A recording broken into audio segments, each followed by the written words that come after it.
quand la tristesse arrive, je sais tu es là, toujours près de moi. Bonjour, bienvenue à votre émission La Victoire de l'amour. J'espère que vous allez bien en ce beau dimanche. Aujourd'hui, une émission tout à fait spéciale. Je reçois avec beaucoup de joie quelqu'un de très intelligent. Il est un grand inventeur.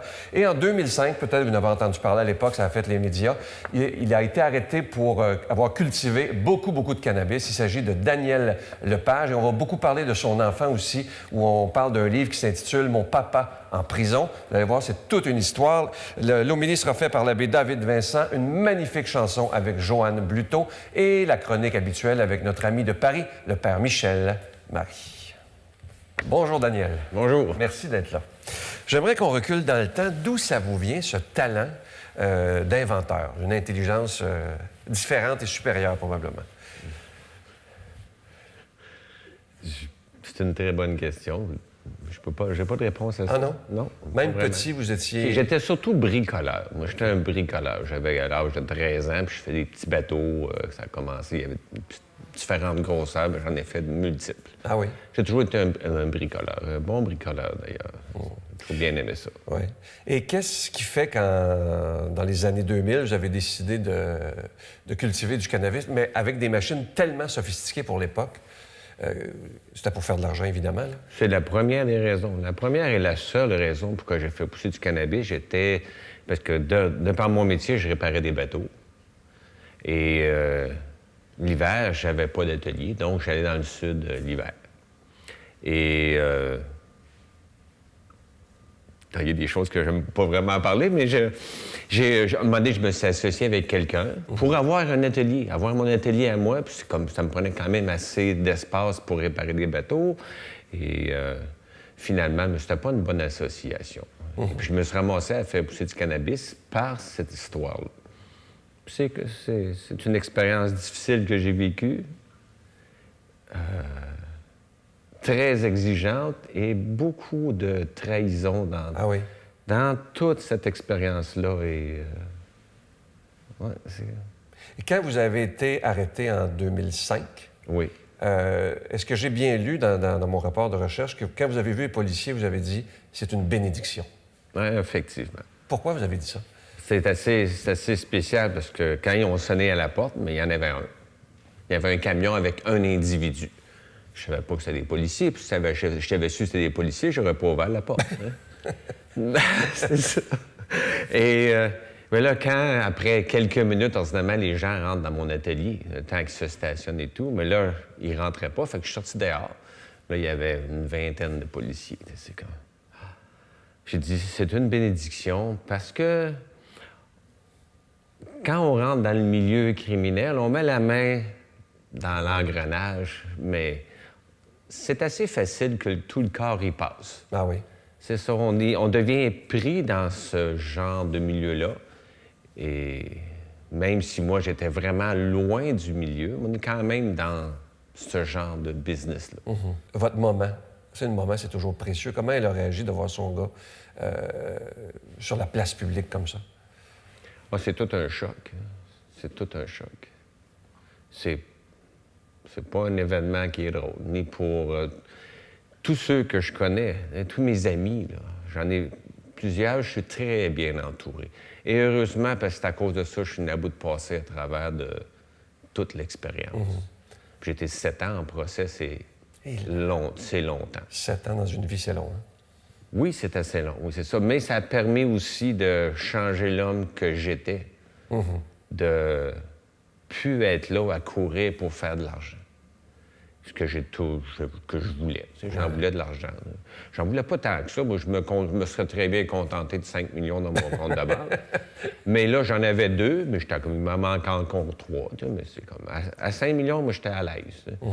Mais c'est tout autrement. C'est encore tout autrement aujourd'hui. Et c'est beau parce que j'ai lu, ça m'a beaucoup touché hier, lorsque vous dites que vous aviez 2 millions en banque pour réaliser un jour que votre plus grand plaisir vous coûtait 200 $ par année. Ah, ça, d'avoir vécu tout ça, et oui. C'est quoi votre plus grand plaisir? Mais c'est dans la simplicité. Tu sais, c'est comme, À un moment donné, j'avais mon 2 millions dans mon compte de banque. Mais pas d'un compte de banque. Ah oui, évidemment. Il était placé dans une firme à Montréal, ici. Là. Et je me dis, gars, des grands bâtons de ski de fond dans les mains, mes espadrilles dans les pieds, ma passe pour aller courir au Parc Offord. J'ai dit, c'est ce que j'aime le plus faire. Mais ça m'a pris d'avoir un gros compte en banque. Bien, pas en banque, mais d'avoir de l'argent en masse de côté pour réaliser que c'est pas si important que ça d'avoir de l'argent. Parce que moi, je courais après ma queue, ce qu'on appelle en anglais rat race, tu sais, pour en avoir plus, en avoir plus, en avoir plus, alors que je passais à côté de la vie, d'une certaine façon. Et je lisais que, à travers tous ces événements-là, vous avez retrouvé la foi. Et que ça, c'est extraordinaire dans un sens. Là, oui. vous. J'ai mis ma foi de côté pour régler mon histoire de compte de banque. Et bien là, mais aussitôt que tout ça est arrivé, j'ai retrouvé la foi dans les années qui ont suivi. Ça n'a pas été du jour au lendemain que j'étais revenu plus solide dans ma foi, vraiment pas, mais ça a pris quelques années. Mais vous l'aviez, quand vous cultiviez du cannabis, aviez-vous la foi avant? Oui, j'avais la foi avant. J'étais un bon croyant. Mais là, j'avais décidé que j'étais tanné de ne plus avoir d'argent, puis j'avais le goût de régler mon histoire de compte de banque. J'ai mis ma foi de côté. Et puis j'ai dit, je vais régler mon histoire de compte de banque. Et comment... Parce que Donald Thompson me dit, que vous êtes sacristain dans son église? Oui, je l'ai été un bout de temps, là. Un an et demi. Là. Et, mais comment ça a été pour vous de retrouver cette foi-là, justement? Je l'ai retrouvé la journée que les policiers sont venus, puis j'ai dit, c'est une bénédiction. Une bénédiction, ça vient... Je peux bénir. Moi-même, je peux te bénir. Oui, bien oui, tout à fait. Je peux maudire quelqu'un. Et pour moi, c'est la raison aussi que pourquoi je sais que je peux bénir. Oui. Parce que j'ai la capacité de maudire, j'ai la capacité de bénir. Oui, tout à fait. C'est ça. Et c'est la base pour moi de la foi. Quand je dis c'est une bénédiction, c'est que j'ai accepté. Être capable de dire merci même si ça a été difficile. Oui, mais j'étais pendant un an frustré, que je frappais ces murs et tout ça. Et c'est comme pas une expérience facile.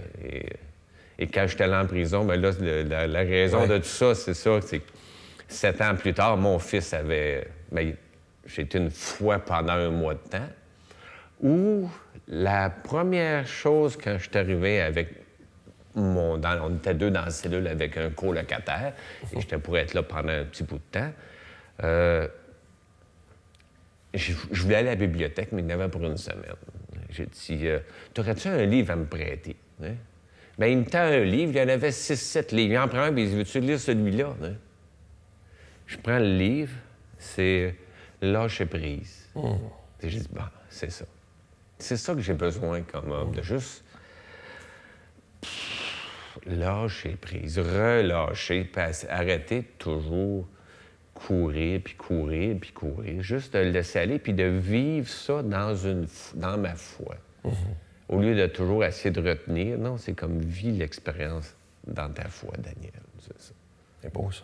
Et comment vous vous êtes senti quand ça a été le temps parce que vous êtes un homme vrai, d'expliquer ça à Nicolas, votre fils qui a maintenant 12 ans, que papa est allé en prison, etc., etc. Vous avez tout dit à votre enfant?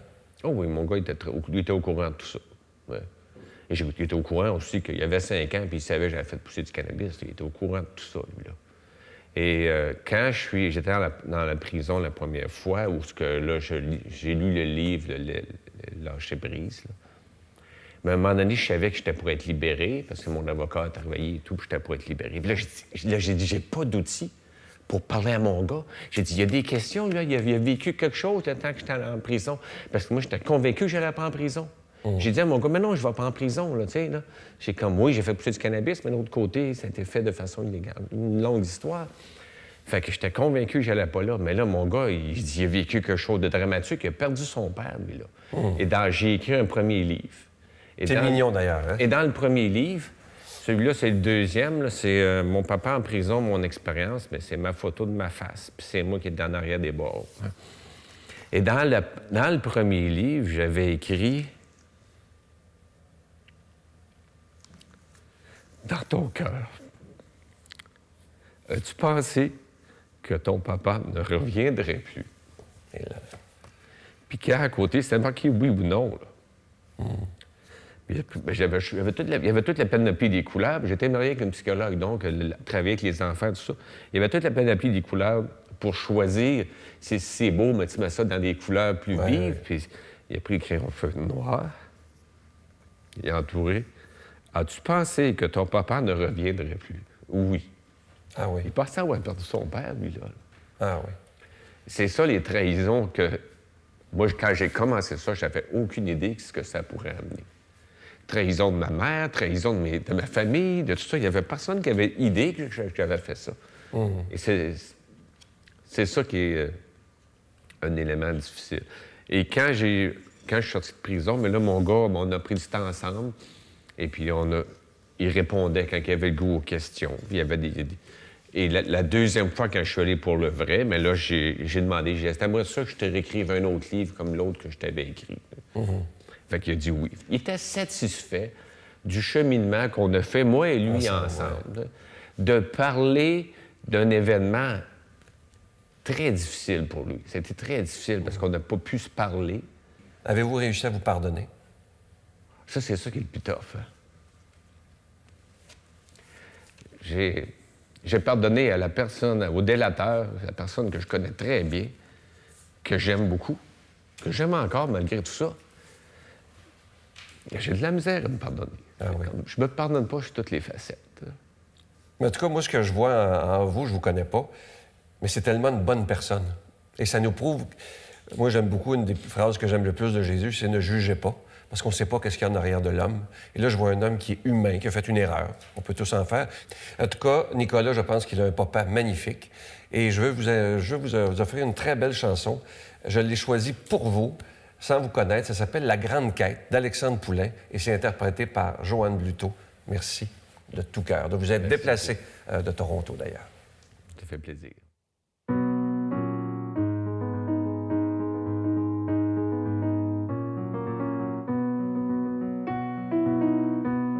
J'étais encore jeune et immature, mais j'avais compris déjà à 10 ans que la vie c'était toute une aventure dont personne ne revenait vivant. Je me disais qu'il devait bien exister une façon de vivre éternellement. J'allais tout faire pour la trouver, quitte à mourir en essayant. Donc à 20 ans, je prenais la route en quête de la connaissance. C'est la seule qui sait vraiment tout sur les secrets de l'existence. Bien sûr, on a tenté de m'empêcher de partir. Tout le village était rassemblé. Ma mère pleurait comme une martyre. Mais ma décision était prise et mon baluchon était fait. Anyway, la vie peut juste être grise quand la mort est au bout du trajet.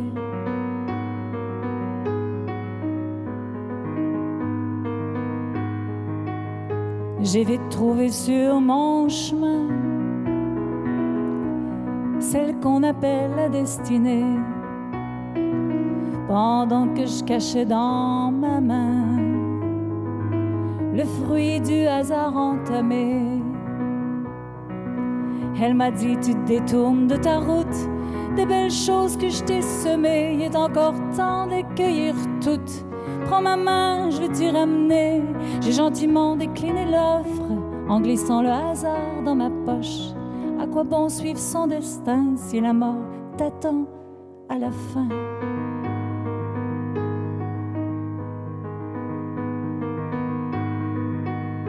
Plus loin, je suis tombée sur l'amour. J'ai failli me prendre dans ses filets. Mon cœur battait comme le tambour des soldats qui ne reviennent jamais. Elle m'a dit: prends donc ma main, j'irai mettre ma robe la plus blanche. On se mariera dans un jardin, notre vie sera belle comme des vacances. J'ai gentiment décliné l'offre, le rouge me montait aux joues. Mourir doit être encore plus tough quand t'es amoureux fou.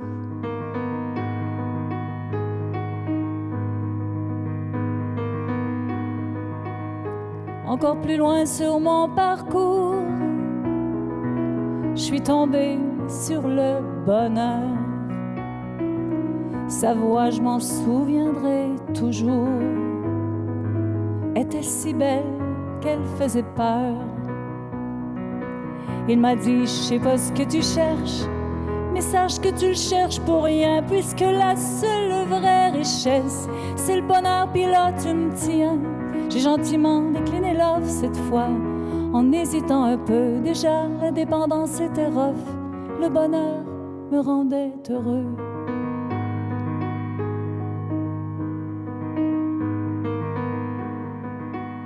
Tellement d'années sont passées avant que je trouve ce que je cherchais. J'étais rendu vieux et fatigué, mais la connaissance était tout près. J'ai même pas eu le temps de parler, puisque la connaissance c'est tout. Elle m'a dit, t'es passé à côté de tout ce qui compte, espèce de fou. T'aurais pu profiter de la vie, collectionner le moment présent. Tout ce temps je t'ai suivi, mais tu regardais juste par en avant.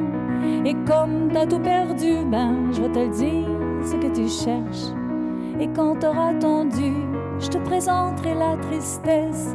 Sache que la mort c'est plein de vie, et qu'après tout se poursuit, que pour vivre éternellement, il suffit de mourir juste avant. Notre Père qui es aux cieux, que ton nom soit sanctifié, que ton règne vienne, que ta volonté soit faite sur la terre comme au ciel. Donne-nous aujourd'hui notre pain de ce jour. Pardonne-nous nos offenses comme nous pardonnons à ceux qui nous ont offensés. Ne nous laisse pas entrer en tentation, mais délivre-nous du mal, car c'est à toi qu'appartient le règne, la puissance et la gloire pour les siècles des siècles. Amen. La Victoire de l'amour présente Rencontrer Jésus vivant et agissant. Retrouvez l'abbé Donald Thompson et Pierre-Luc Bordelot et faites l'expérience du ressuscité exalté. À travers cette retraite spirituelle enrichissante, propulsez votre foi à un tout autre niveau. À partir de 39,99, obtenez-la en ligne sur notre site internet lavictoiredelamour.org ou en format DVD au 514-523-4433 ou 1-888-811-92-91. Offrez-vous cette rencontre avec le Christ. La Victoire de l'amour vous invite à venir vivre des moments inoubliables en Italie en compagnie du père Michel Marie, Miguel Padilla, Brigitte Bédard et la participation occasionnelle de Sylvain Charon. Nous visiterons Venise, Vérone, Pise, Florence, Assise, Tivoli et Rome, la ville éternelle. Célébration eucharistique avec le père Michel Marie. Nous assisterons aussi à l'audience générale avec le pape François au Vatican du 1er au 13 juin 2019. Information 514-288-6077 ou sans frais 1-800-465-3255.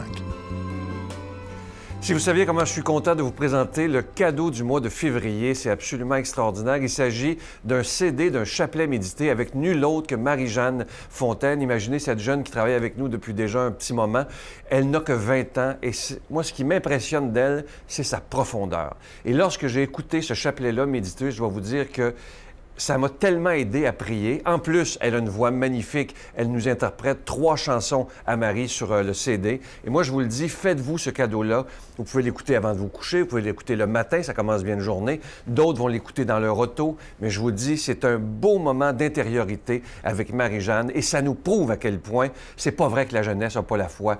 Vous allez voir, quand vous allez écouter ça, là, vous allez vous dire, je n'ai jamais entendu un chapelet aussi profond de ma vie. Je vous le dis, moi, ça m'a bouleversé. C'est avec un don de 25 $. Et si vous en voulez 2, avec un don de 40 $, je vous donne l'adresse. La Victoire de l'amour, casier postal 120, succursale Boucherville à Boucherville, le J4B 5E6, je vous la redonne. La Victoire de l'amour, casier postal 120, succursale Boucherville à Boucherville, le J4B 5E6. Également par téléphone, par carte de crédit du lundi au vendredi de 8h30 à 16h30 dans le 514-523-4433, 523-4433. 4433 ou sans frais le 1-888-811-9291, 1-888-811-9291 et aussi sur notre site Internet, le www.lavictoiredelamour.org. Je vous rappelle ce magnifique CD, le chapelet médité, Les Mystères lumineux. Ça comprend 3 belles chansons à Marie avec nul autre que Marie-Jeanne Fontaine. Merci de votre générosité.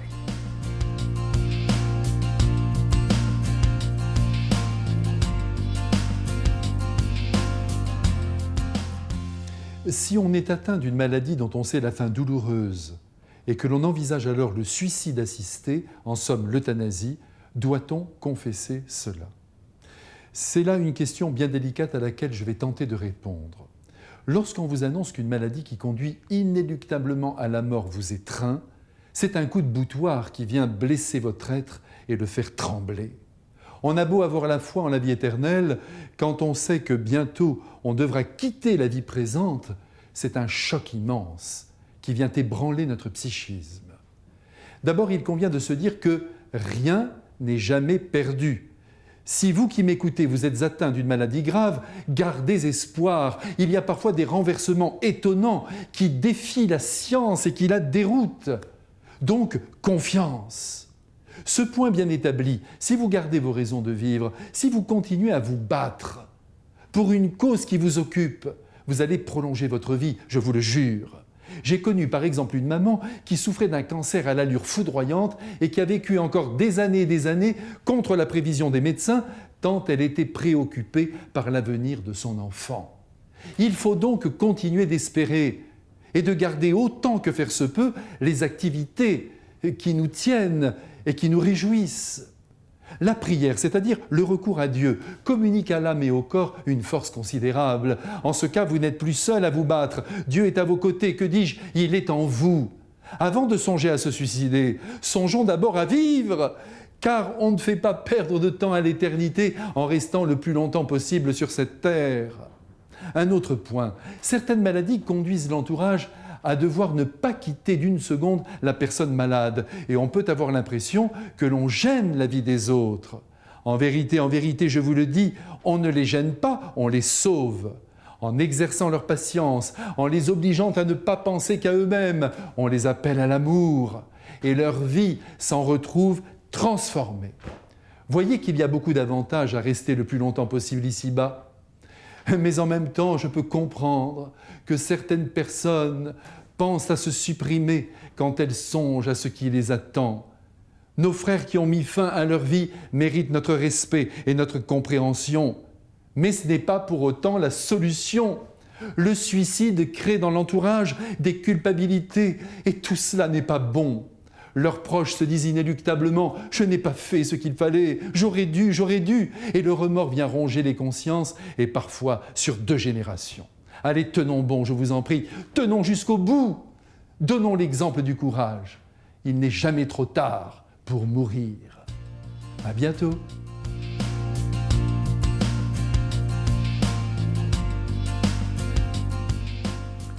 Bien, un beau bonjour à toi. Allons plonger dans l'Évangile d'aujourd'hui pour voir quel est le message pour toi. Bonne nouvelle de Jésus-Christ selon saint Luc. Cher Théophile, plusieurs personnes ont essayé d'écrire le récit des événements qui se sont passés parmi nous. Ils ont rapporté les faits tels que nous les ont racontés, ceux qui les ont vus dès le commencement et qui ont été chargés d'annoncer la parole de Dieu. C'est pourquoi, à mon tour, je me suis renseigné exactement sur tout ce qui est arrivé depuis le début. Il m'a semblé bon, illustre Théophile, d'en écrire pour toi le récit suivi. Je le fais pour que tu puisses reconnaître la vérité des enseignements que tu as reçus. Jésus retourna en Galilée, plein de la puissance du Saint-Esprit, et se mit à parler de lui dans toute cette région. Il y enseignait dans les synagogues, et tout le monde faisait son éloge. Jésus se rendit donc à Nazareth, où il avait été élevé le jour du sabbat. Il entra dans la synagogue selon son habitude. Il se leva pour lire l'Écriture, et on lui remit le rouleau du livre du prophète Isaïe. Il le déroula et trouva le passage où il est écrit « L'Esprit du Seigneur est sur moi. Il m'a consacré pour apporter la bonne nouvelle aux pauvres. Il m'a envoyé pour proclamer la délivrance aux prisonniers et le don de la vue aux aveugles, pour annoncer l'année où le Seigneur manifestera sa faveur. » Puis Jésus roula le livre, le rendit au serviteur et s'assit. Toutes les personnes présentes dans la synagogue fixaient les yeux sur lui.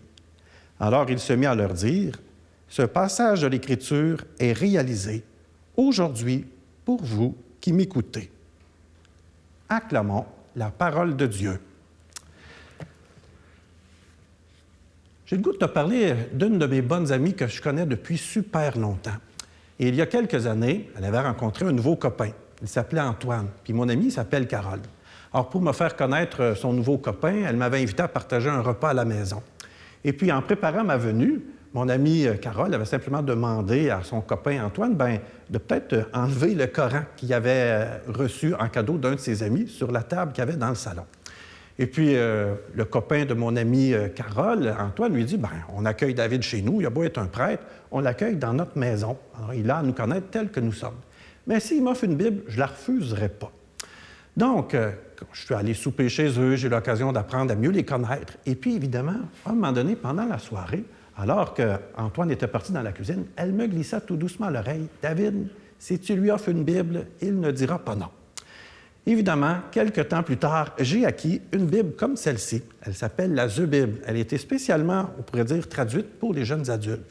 Je lui en ai donc remis une en cadeau en prenant soin d'indiquer dans les premières pages de ce livre que ce n'était pas un livre ordinaire, que s'ils se donnaient l'occasion de plonger dedans, peut-être qu'ils auraient l'occasion, dans le fond, de découvrir quelque chose sur le sens de sa propre vie. Ils pourraient peut-être même découvrir une espérance nouvelle à lui. On avait surtout l'occasion, par après, quand on se revoyait, d'échanger beaucoup parce qu'Antoine s'est mis à l'ouvrir, ce gros livre. Il s'est mis à fouiller dedans, à découvrir plein de choses pour lui. Il me parle de ses questions, des choses qui le dérangeaient, puis tranquillement même de la vie spirituelle qui commençait pour lui. En d'autres mots, ce gros livre-là, c'est en train de devenir vraiment une bonne nouvelle pour Antoine. Une heureuse information qui est en train de changer sa vie. Dans l'Évangile d'aujourd'hui, Saint Luc prend la peine d'expliquer qu'il met soigneusement par écrit tout ce qu'il a entendu et, dans le fond, tout ce qu'il a vécu puis qu'il a rapport à Jésus. Que lui-même, dans le fond, il a fait cette rencontre extraordinaire qui a changé sa vie. Et par la suite, il nous montre Jésus qui se rend à la synagogue et qui, après avoir fait, on pourrait dire, la lecture du livre Isaïe, fait probablement l'homélie la plus courte de toute l'histoire. En une seule phrase, Jésus affirme qu'il est celui qui vient réaliser tout ce qui a été écrit avant lui. Aujourd'hui, cette parole se réalise. En quelques mots, Jésus vient simplement nous dire qu'il est la parole vivante. Il est la bonne nouvelle. Il est celui qui vient nous libérer, celui qui vient semer en nous une espérance neuve. Il est vraiment la réponse de Dieu, des fois, aux souffrances que l'on peut vivre. Moi, là, aujourd'hui, j'ai simplement le goût peut-être de t'interpeller à ne pas avoir peur de l'ouvrir, cette Bible, dans le fond. Peut-être d'en acquérir une, de ne pas te laisser peut-être arrêter des fois à une question, à quelque chose que tu ne comprends pas, mais de ne pas avoir peur, justement, de chercher, de nourrir peut-être ces questionnements-là. Puis que je suis convaincu que peut-être à force de fouiller, tu pourrais risquer de rencontrer quelqu'un qui pourrait faire du sens dans ta vie. Moi, là, si tu te donnes la peine un peu de fouiller, je suis convaincu que cela va tout de même semer de l'espérance en dedans de toi, que cela va tout de même t'aider à trouver une paix, t'amener même de la bonne humeur et peut-être te donner parfois quelques réponses sur tes propres quêtes personnelles. Donc, moi, là, ce que j'ai le goût de te dire aujourd'hui, c'est que c'est possible pour toi aussi d'être une vraie bonne nouvelle. Alors moi, je demande vraiment au Seigneur de te bénir, au nom du Père, du Fils et du Saint-Esprit. Amen. Je vous salue Marie, pleine de grâce. Le Seigneur est avec vous. Vous êtes bénie entre toutes les femmes, et Jésus, le fruit de vos entrailles, est béni. Sainte Marie, Mère de Dieu, priez pour nous pauvres pécheurs, maintenant et à l'heure de notre mort. Amen.